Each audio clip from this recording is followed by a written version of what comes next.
एक और उदास सुबह बिस्तर से उठते हुए प्राची ने घड़ी पर नजर डाला तो 5:30 बजे थे।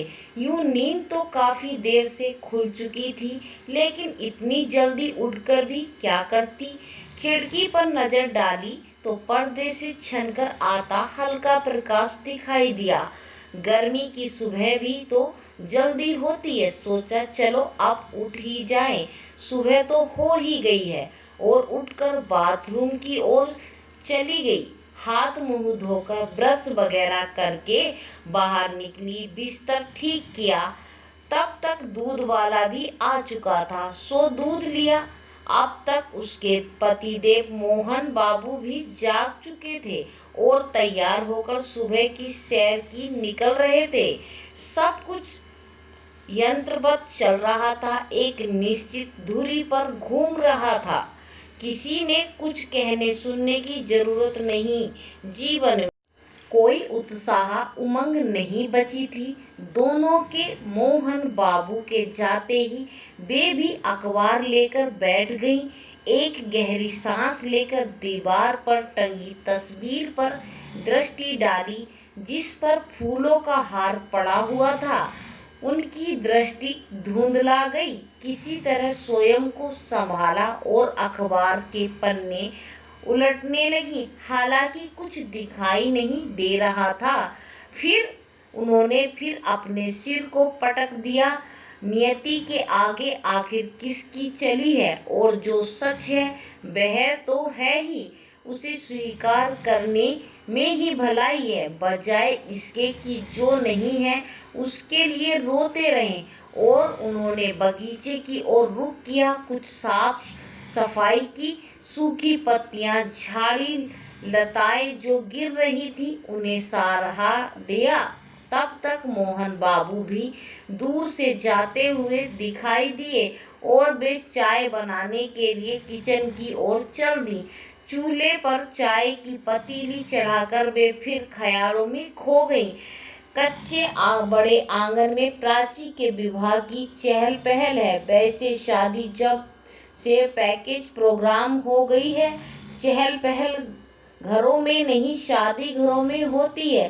शादी घर में विवाह संपन्न कर अपने अपने घर में शांति की नींद सो जाओ, लेकिन ऐसे उत्सव छोटी हैसियत वालों के लिए नहीं, उनके लिए होते हैं जिनके पास पर्याप्त पैसा है।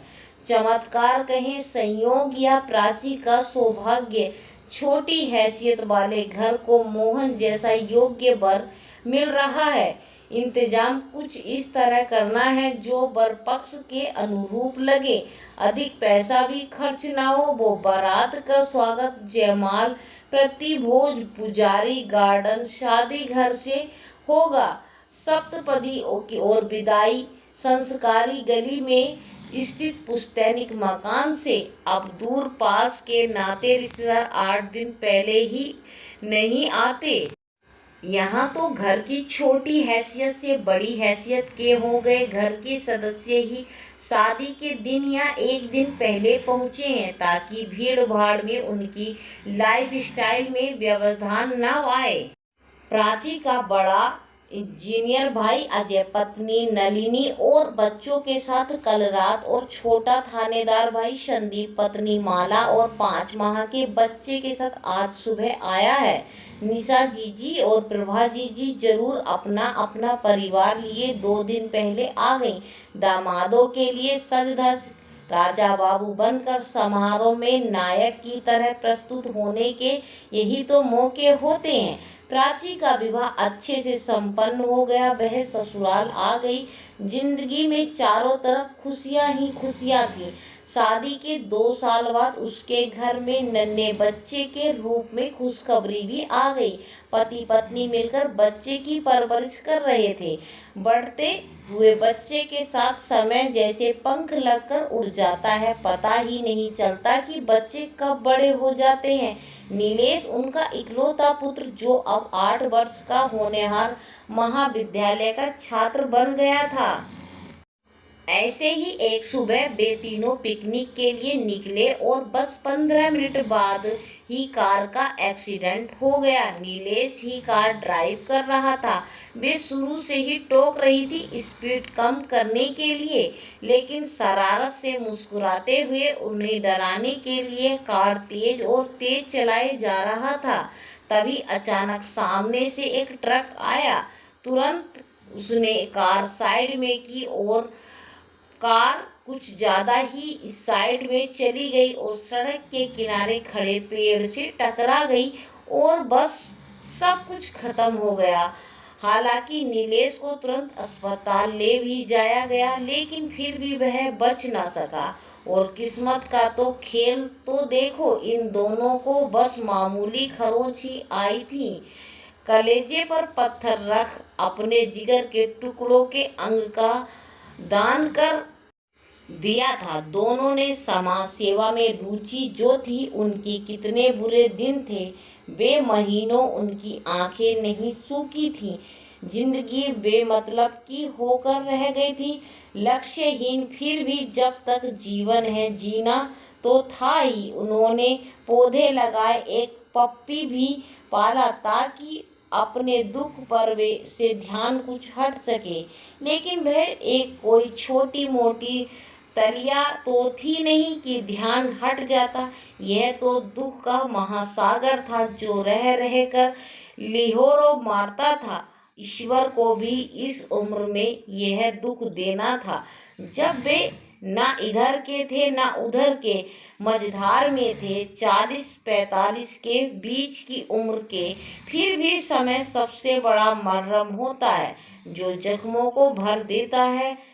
छन्न चाय उफन कर ऊपर आ रही थी। प्राची की तंद्रा टूटी और झट से गैस ऑफ कर चाय छान कर उन्होंने ट्रे में रखी और आ गई बाहर मोहन बाबू के पास, जो नहीं लान में बैठे अखबार पढ़ रहे थे। इतना बड़ा मकान है और वे सिर्फ दो। बनवाते वक्त तो सोचा था कि नीलेश की शादी होगी, बहू आएगी, पोते पोतियों से घर भरा रहेगा, और इस कारण भी बनवा लिया था कि बेटे को बाद में परेशान ना होना पड़े। और अब तो इतने बड़े घर की साफ सफाई ही महंगी पड़ गई है। इतनी धूल जमती है कि बस पोंछते जाओ, वह जमती जाएगी। वैसे कभी कभी उन्हें धूल का जमना भी अच्छा लगता है, कम से कम एक काम तो मिल जाता है। वरना करें क्या, घर तो जैसा का तैसा व्यवस्थित रहता है। कोई भी चीज अपनी जगह से हिलती नहीं जब तक कि वे ना उठाएं। नीलेश था तो कितना बखेड़ा किया रहता था। कहीं बल्ला पड़ा है तो कहीं गेंद, कहीं सूटकेस, जूते मोजे तो सारे घर में पड़े ही मिलते थे उसके। और कपड़े तो पूछो ही मत, कितना शौक था उसे पहनने ओढ़ने का। दिन भर उसकी चीजों को समेटने में ही व्यक्त बीत जाता था। कुछ कहो तो बस उसकी ही वही शरारत भरी मुस्कुराहट। अब कुछ अव्यवस्थित होता ही नहीं, जो जहाँ है वहीं रहता है। धूल की शुक्रगुजार है प्राची, वह जमती है तो झाड़ पोंछ करने में को तो मिलती है। क्यों ना मकान किराए पर दे दे। मोहन बाबू चाय पीते हुए बोले। वे चौकी क्यों, क्या हुआ? अचानक नहीं, कई दिनों से सोच रहा था। इतना बड़ा 2 मंजिला मकान है, सूना पर सूना पड़ा रहता है।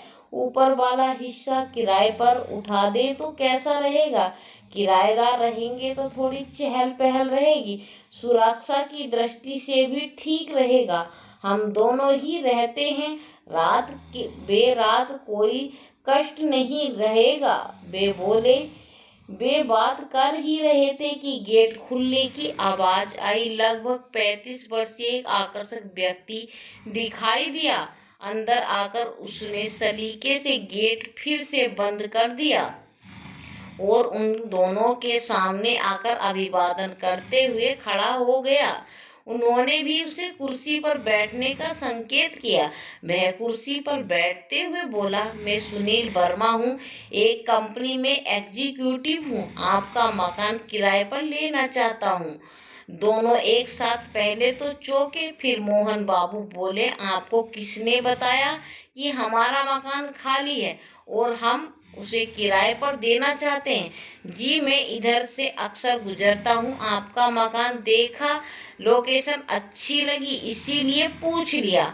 सुनील आगे झुकते हुए बोला, पहले मकान देख लो, किराया हमारे हिसाब से ही रहेगा और हमें शोर पसंद नहीं, टीवी वगैरह बिल्कुल धीरे चले या ना ही चलाएं और रात के समय से आ जाया करना, गेट बंद हो जाएगा। और हाँ, हम शाकाहारी हैं। सो मोहन बाबू थोड़ा घुड़ करते हुए बोले, आखिर वह अपनी ही गर्ज से आया था, उन्होंने थोड़े ही बुलाया था। मुझे आपकी यह शर्त मंजूर है, मकान को भी क्या देखना पसंद है, तभी तो आया, बस आप इजाज़त दीजिए तो सामान वगैरह ले आऊं। मेरे परिवार में मैं और मेरी पत्नी ही हैं। उसने उठने का उपक्रम किया। उन्हें आश्चर्य हुआ, कैसा अजीब आदमी है, बस मकान चाहिए किसी भी शर्त पर। 2-4 दिनों में सुनील अपना सामान वगैरह ले आया और घर व्यवस्थित कर लिया। दोनों ने अपना कमरा बड़ी सुंदरता से सजाया था। घर में थोड़ी रौनक आ गई थी, आना जाना लग रहा था। सुनील हमेशा उनसे पूछता रहता, कोई काम तो करता करता, कभी पानी के बिल भरना तो कभी सब्जी किराने का सामान लाना आदि। और प्राची से तो उसे विशेष स्नेह था, उसके होते हुए उनकी मजाल की कोई भी काम कर पाए, सब वही करता। आखिर एक दिन मोहन बाबू ने प्राची की चुटकी ली, क्या बात है सुनील, तुम्हारा बहुत ख्याल रखता है, तुझसे छीन तो नहीं रहा है? हटो भी, यह मेरी उम्र है क्या? 4-5 बरस छोटा होगा मुझसे, छोटे भाई जैसा है। आप भी बस। प्राची तुनक कर बोली, उम्र है तो क्या हुआ, दिखती तो नहीं हो। मोहन ने फिर छेड़ा, कौन जाने सोच रहा हो कि सेवा करने से हम प्रसन्न हो जाएंगे, दिल जीत लेगा वह हमारा इस तरह, तो हम यह मकान उसे ही दे दें। अब कोई है भी तो नहीं अपना वारिस। इस घोर भौतिकवाद के युग में ऐसी सोच बहुत सामान्य सी बात है। प्राची ने एक और तरह से सोचा, हाँ हो सकता है, ऐसे लोग कुछ भी कर सकते हैं, मेरा मतलब है कि हत्या भी। जरा होशियार रहना, मोहन बाबू ने आशंका जताई। कुछ दिनों बाद एक दिन प्राची की तबीयत बहुत खराब हो गई, इतना तेज बुखार था कि। और उधर मोहन बाबू शहर से बाहर गए थे। सुनील ने ही सब संभाला, दिन रात उनकी सेवा की, रात रात भर जागकर उनके माथे पर बर्फ की पट्टियां रखता, पांव सहलाता, थोड़ी थोड़ी देर पर फलों का रस, पानी, दवाइयाँ वगैरह देता, बाथरूम का सहारा देकर ले जाता। कोई कसर नहीं छोड़ी सुनील ने उनकी देखभाल में।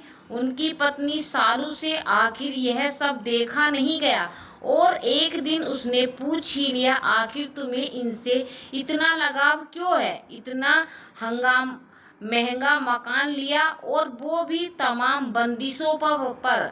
फिर तुम्हारा ऑफिस भी यहाँ से इतनी दूर पड़ता है, जाने आने का खर्च अलग से, इससे कम पैसे व बेहतर सहूलियत में तुम्हारे ऑफिस के पास ही अच्छा मकान मिल जाता, लेकिन तुम्हें तो बस यही चाहिए था, यही जिद ठाने बैठे थे। आखिर कौन गलती है वह तुम्हारी, क्या रिश्ता है उनसे तुम्हारा? सुनील को गुस्सा तो बहुत आया, लेकिन वह स्वयं पर काबू रखते हुए आवाज दबाकर बोला, चिल्लाओ मत, उनकी नींद खुल जाएगी, वह मेरी माँ लगती हैं। और पूछना है कुछ? हाँ माँ, हाँ हाँ, सालू व्यंग्यात्मक लहजे में हंसते हुए बोली, कम से कम इस पवित्र रिश्ते को तो बदनाम मत करो। हम उम्र है, वह तुम्हारी देखने में भी अच्छी भली चटाक सालू कुछ और बोलती इसके पहले ही सुनील का हाथ उठ गया। हतप्रभ सालू देखती ही रह गई और वह बोलता ही चला गया, हाँ माँ लगती है वह मेरी। उनकी कोख में पले शरीर का एक अंग प्रत्यारोपित है मेरे शरीर में। उसने नया जीवन दिया है मुझे। आज जो मैं यह चल फिर रहा हूँ, जीता जागता तुम्हारे सामने हूँ, तो केवल उनकी ही बदौलत। अपने पुत्र की मृत्यु के बाद उन्होंने उसके गुर्दे दान कर दिए थे, वे मुझे ही प्रत्यारोपित हुए थे। डॉक्टर ने बताया था। उन्हें तो इतना भी होश नहीं था कि इस बात को जाने कि उन्होंने दान किसे दिया है। बेटे की मौत के सदमे में भी विवेक से पल्ला नहीं झाड़ा उन्होंने और महादान किया और फिर पलटकर देखा भी नहीं कि किसे दिया। मैंने यह मकान जानबूझकर किराए पर लिया ताकि उनके निकट रह सकूं, कुछ तो सेवा कर सकूं उनकी। इस तरह कुछ तो उत्तीर्ण हो जाऊंगा और अब से तुम भी इनकी अपने सास ससुर की तरह सेवा करना। और सालू अब भी मुंह बाएं देखती जा रही थी। उस माँ के इस बेटे को कैसे अनोखे रूप में जोड़ा था। माँ बेटे का यह रिश्ता पहला ना सही दूसरा जन्म तो दिया ही था प्राची ने सुनील को।